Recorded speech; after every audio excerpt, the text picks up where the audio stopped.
ailesine sabır versin. Allah-u Teala sağ taraftan kitap vermeyi, yaxşı əməlləri ağır etmeye sebep eylesin inşallah Rahman. Kardeşler, hakikaten Allah-u Teala dünyada yarattığı 400 binden çok mahlukatların mevcut olduğu ruh taşıyan, kanadla olsun, suyunarak olsun, gezerek olsun, üzmekle olsun, 400 binden çok Allah-u Teala yarattığı mahlukata mevcuttur.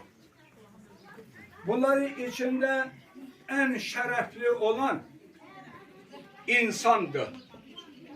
Çünkü Allah-u Teala وَلَقَدْ كَرَّمْنَا بَنِي آدَمَ başka bir ayette لَقَدْ خَلَقْنَا الْاِنْسَانَ فِي اَحْسَنِ تَقْوِيمٍ Sadakallahu azim. İnsanı en şerefli olan, en üstünü olan yarattım diye. Yani bize Allah-u Teala verdiği nimetler demasıyla ne kadar biz Allah'a şükretmeliyiz. Allah-u Teala insanı yarattım diyor. Müşrik demedi, Müslüman demedi, kafir demedi, insanı yarattım diyor. Bakın bu bir nimettir. İnsanların içinde Allah-u Teala Kur'an'da ne diyor? وَلَا تَمُوتُونَ اِلَّا وَاَنْتُمْ مُسْلِمُونَ Sadakallahu azim. Müslüman olmadan ölmediği. Elbette ölesiyiz. Yani Allah-u Teala ahirette karşıma teslim olmadan, Müslüman olmadan gelmediği. Yani Müslüman olmak ne kadar büyük nimettir.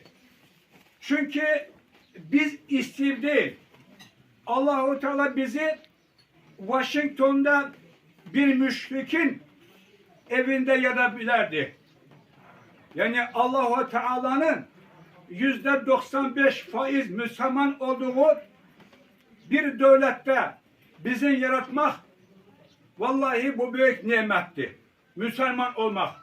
Çünkü 98. yıllarda veya da 97. yıllarda Ulu Önderimiz Heydar Aliyev'in bir konferansta Toçniyad'ında kalmayıptı. Amerika'da idi. Fransa'da idi. Dünyada değil, İslam kadar insana değer veren, insanı yükselten, insana hürmet eden, insanı ucaldan ikinci sistem olmuyordu diyor. Hakikaten de böyledir kardeşler. Çünkü İslamiyet'ten önce insanlar Allah'ı tanımadılar. Peygamberi tanımadığı için ne için yaratılıptı? Ahirete inanmadığı için öz kızlarını diri diri bastırdılar. Ancak Peygamber aleyhisselam ne dedi? 2 tane kızı yetiştirip boya başa çattırıp terbiye verip onları değil ere veren ataya değil anaya cennetin 8 kapı açıktır diyor kardeşler. Vallahi görürsün İslamiyet insana verdiği değer. Bundan kurtulmadı kardeşler.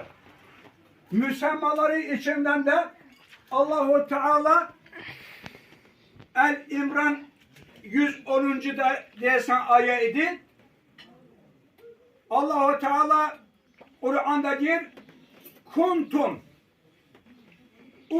hayran ümmeti uhricet linnâsi siz diyor en hayırlı olan ümmet olarak bu Peygamber aleyhisselam peygamberlerin içine en üstün Kur'an kitapların içine en üstün bu ümmette hayırlı olan ümmet. Dalşa aya gelin insanlar numune alsınlar.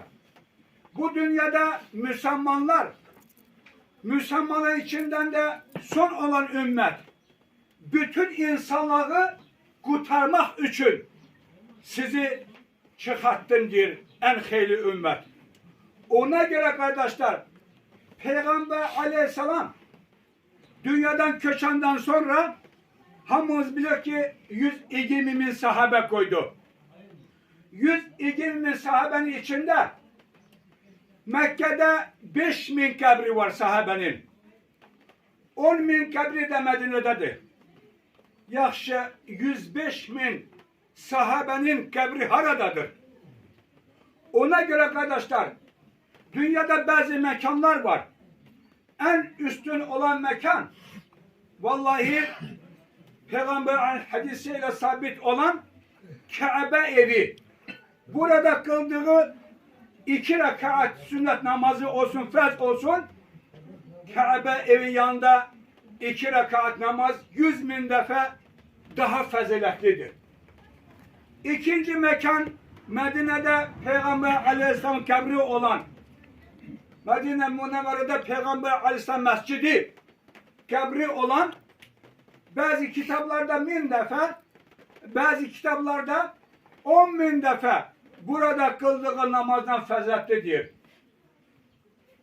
Kardeşler, hakikaten o insanlar 105 bin sahabe o boyda faziletli mekanı koyup gece gündüz o Kabe evin etrafında namaz kılıp o değerli mekanı veyahut da Medine'de Peygamber Aleyhisselam kabri olan o mescidi mekanı koyup gece gündüz o Kabe evin etrafında namaz kılıp o değerli mekanı veyahut da Medine'de Peygamber Aleyhisselam kabri olan o mescidi orada tergiyip daha faziletli olan kuntum hayra ümmeti deyip dünyada 4 tarafa seferlendiler.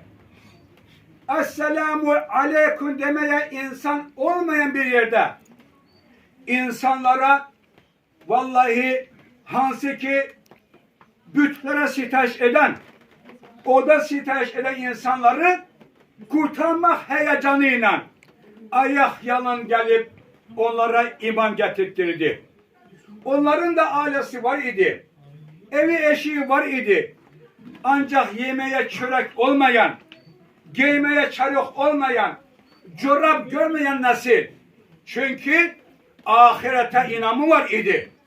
Ona göre Derbent'te kıhlar ziyareti var. Bir gece hansı ki bunlara bir tele kurdular, hamısını şehit ettiler. Hamımız biliyor ki kimleri kabriydi? Sahabelerin. 4000 tane sahabe Kafkas tarafa geldiler. Ayak yalan kardeşler 4000 kilometre, 3000 kilometre, 2500 kilometre. Çünkü onlar bir ayeti tuttular. Hayırlı olan ümmet insanlığı kurtarmak için. İnsan belki de fethetmek, üstünde olan hamısı torpakların üstünde olan nimetleri sormak veyahut da kızılı toprak altında nefti sormak değil fethetmek. Üstünde yaşayan insanlara insan ne için yaratılıptı? Kim yarattı? Gidilecek yer harada ata hakkını, ana hakkını, evlat hakkını, komşu hakkını insanlara çattırmaktan ötürü ve o sahabeler kardeşler Allah-u Teala bereket çatsın. Kıhla ziyareti hamımız Derbent'te olduğu biliriz. Ve biz bazı insanlar Peygamber Aleyhisselam devrinde Ebu Cehil kimi gaddar bir insan yani cahillerin atası. Gördü ki Mekke'de Peygamber Aleyhisselam Allah'ı bir etmek özü hak olduğu Resulü insanları topluyor. Ve cemaati Ebu Cehil yığdı başına dedi ki bizim atadan, neneden, babadan kaldığı bütleridir, saygısızlık edir. Evden atıp görünmeyen Allah'a iman getirmeye çağırır diyor. Hansı ki bir yetim olan çobanlık eden, atası olmayan, anası olmayan, ondan diye kurtulmak ancak öldürmekle bir tane yol var diye. Onu öldürmeye kim boyuna götürecek? Kardeşler, bacılar, hamısı Ömer ashab radıyallahu anhu, hele ki iman getirmeyen, öz kızını diri diri bastıran Ömer ashaba yöneldiler. Hele ashab değil. Bu işin ötesine gelse Ömer İbn-i Hattab gelir dedi. Ömer ashab radıyallahu anhu elinde kılıçla Peygamber aleyhisselam'ı öldürmeye yola çıktı kardeşler. Adı eşiden de cemaat korkusundan titriyerdi. Öyle bir dehşetli insan. Mekke'de onunla güleşen insanlar az idi. Yolda onu gördü Nuaym bin Abdullah. Ya Ömer diyor, harabile gidersen.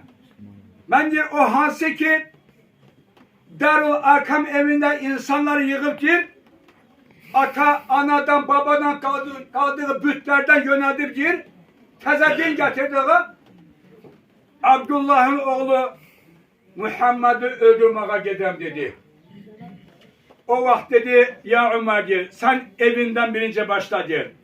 Senin bacın, onun yoldaşı Said, iman getirip dedi. Birinci oradan başla dedi. Gitti, gördü ki bacısı Fatma, yoldaşı Said evin içinden Kur'an ayetler sesi işitti. Kur'an okuyan Hafiz Hebbab adında radıyallahu anhum, içeri giren kimi? Ömer'i tanıyordu bacısı. Bacısı sırası o vakti kitap şeklinde değildi. Derilerde yazılmış ayeler, hem de onu okuyan insanı korumaktan ötürü bacısı kabağını aldı. Ya Ömer diyor, sen ona diyebilmezsen, ancak beni öldürmeden vermezsen diyor. Ben iman getirmişim. Bacısına şille vurdu. Dudağından kan gelse de yine dik kimi dayandı. Çünkü Allah korkusu var idi. Ahirete inanırdı. Kardeşler, uzatmayacağım. Ahad sureni okutturdu. Bacıda olan o cesaret, o iman gördü. Ahad suresinin 5 ayet okuyanda Ömer ashab radıyallahu anhu yumuşaldı kardeşler. Mum kimi oldu. Beni peygambere apar diyor. Vallahi 5 ayet işitmemişti. Kılıncını yerine koydu. Eşhedü en la ilahe illallah ve eşhedü enne Muhammed Resulullah deyip 5 ayetimi işitmemişti. Beni Peygamber aleyhisselama götür diyor. Darul Arkam evi hansı ki Mekke'de, yani insanların sığındığı yer, Ebu Cehil kimi insanlardan, Ebu Leheb kimi insanlardan halvetçe dini ederdiler. Tebliğ ederdi Peygamber aleyhisselam. Bu da bize bir ibret olsun diye. O çetin anlarda Ömer ashab radıyallahu anh sesi eşitti, Bilal Habeşi radıyallahu anh, ya Peygamber diyor. Ömer gelir, Ömer gelir. O vakti Peygamber aleyhisselam diyor ki, kapıları ardına kimi açın diyor. Cebrail aleyhisselam bana haber getirdi ki Ömer İslam dini kabul etti. Ve geldi Peygamber aleyhisselamı öldürmeye gelen insan. Peygamber aleyhisselam ayağına yıkıldı. Ayakları kucaklamaya başladı. Ya Resulallah diyor. Ben iman getirmişim. Kardeşler, bacılar, 5 tane ayet eşitip Ömer ashabı anhu, Peygamber aleyhisselam öldürmeye gelen insan, en katil insan olasıydı, en adil insan oldu kardeşler. Kabri de Peygamber aleyhisselam yanındadır. Sebebi ne oldu? İslamiyet, Müslüman olmak onu o yüksek makama kaldırdı. Ancak biz uşaklarımız TikTok'tan terbiye alırsa, lazım olan da o mine kulak asırsa ve biz bu uşaklara terbiye veriyorsa, biz özümüz ibret olmuyorsa, vallahi ahirette işimiz nece olacaktı. Ona göre kardeşler, biz bile meclislerde olmak, kulak asmak, vaaz etmek çok önemlidir. Biz Allah'ın varlığını Bazı insanlar soruşurlar ruh hakkında. Allah-u Teala ruhlar hakkında ilmini diyor, çok az değilse peygambere vermedim diyor. Bu dünya alimler hamısı bir amra toplasalar. Ben diyorum kardeş, alimsen belli. Ben dünden akşam rahmetlik atamı Kabe evin yanında ziyaret ettiğimi gördüm yuhuda. Bugün de istiyorum görmeye. Bana göster gör. Atamı yuhuda gösterebilirsen mi? Sen pastele yatırsan, Moskova'da pazarda alır edirsen yuhuda. Ve yahuda Kabe'desen, haradasa maşın sürsen, dağın başındasan, elbette uçursan, ancak ayıları görsen yuhudasan. Ona göre arkadaşlar biz Allah'ın varlığını en ibret olacak bu burnudur. Gözün kabağında olan. Allah-u Teala bu burnunu yaratmak. İnsan ciğerleri nefes burun vasıtasıyla gelir. Burunda Allah-u Teala tükleri bitirdi. Ve biraz uzun olmak. Yolda o toz olan, toprak olan havanı alırız. O hansı ki içinde olan suyu da yapışkan yarattı Allah-u Teala. Bakın kardeşler, biz sadece bu burun kimi görürüz. Bu burunda olan nizamname koyduğu Allah-u Teala akşama kimi kitap yazıp tutamaz. Çünkü Allah-u Teala kudreti, kardeşler, bu burunun içinde koyduğu tükler ve o tüklerin hemmişe nem olması yapışkan. Ne için? Ciğere giden tozları orada ilişip kalır, temiz nefes alırsan. Çünkü Allah-u Teala'nın suyu burada yapışkan olan, yanında göz var. Gözün içinde olan su tuz kimi. Ne için? İçine demir düşse de, taş düşse de onu eritmek. Hemçinin maruzdan korumak. Koyduğu nizamname 1 santim yoktur arada. Ve yahuda dedik 1 santim aşağıda ağız var.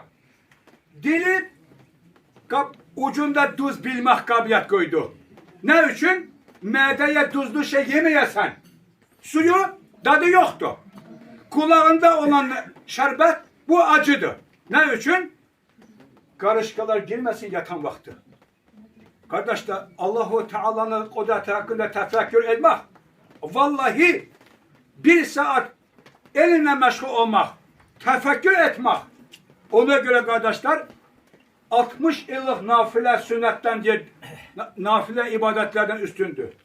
Çünkü insan fikirleşse bir tane çiçek topraktan çıkarttığı ya alimler toprağın içinden ne rengini tapabildiler ne de onun iyiliğini tapabildiler. Kokusunu.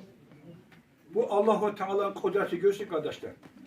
Ali Ashab-ı Anhu bir nefer insan loğalanırmış. Tekebbülü gezemiş. Sen değil, yediğin en şirin olan bal değil, arının kustuğu, hansı ki çiçekte aldığı toz değil, kustuğudur diyor. Giydiğin hansı ki tekebbür gezirsen ipek paltarı diyor, o da diyor, kurdun kustuğudur diyor, yaprak yiyor. Göğsü kardeşler. Ona göre Allah da bizi tekebbürden korusun. Uşaklarımızı korusun. Dünden biz görüyoruz ki maykayla gezirdik. Bugün pencek de bes olmadı. Kurtka da getirmişim. Kim bunun kabağını saklayar?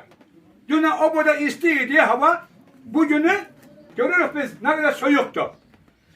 Dünden birisi gün 25-30 yaşında bizim uşaklar hansı ki rahmete giden cavan insanlar ne kadar medisine toplasa da bir nefes verebilmediler. Ona göre bizim de garanti yoktu. Ancak bir tane garanti var. Bir tane şans var arkadaşlar. Hiç olmasa tövbe edip Allah'a sığınsak, Peygamber Aleyhisselam'a yapışmak, onun hadisine yapışmak. Onların varisleri olan imamlara kulak atsak, biz inşallah yani böyle meclisler dua etsek biz inşallah kurtulasıyız. Allah Teala bizi Allah razı kalacak formada yaşamağı, Allah razı kalacak formada ölmeyi, Allah razı kalacak formada dünyadan köçüp haşr olunup cevap vermek kısmet eylesin. Bir daha Allah razı kalsın. Söhbetimiz kurtalan şey değil. Vallahi gelenler de yine de inşallah gelirler. Şimdi bir nefes sayın.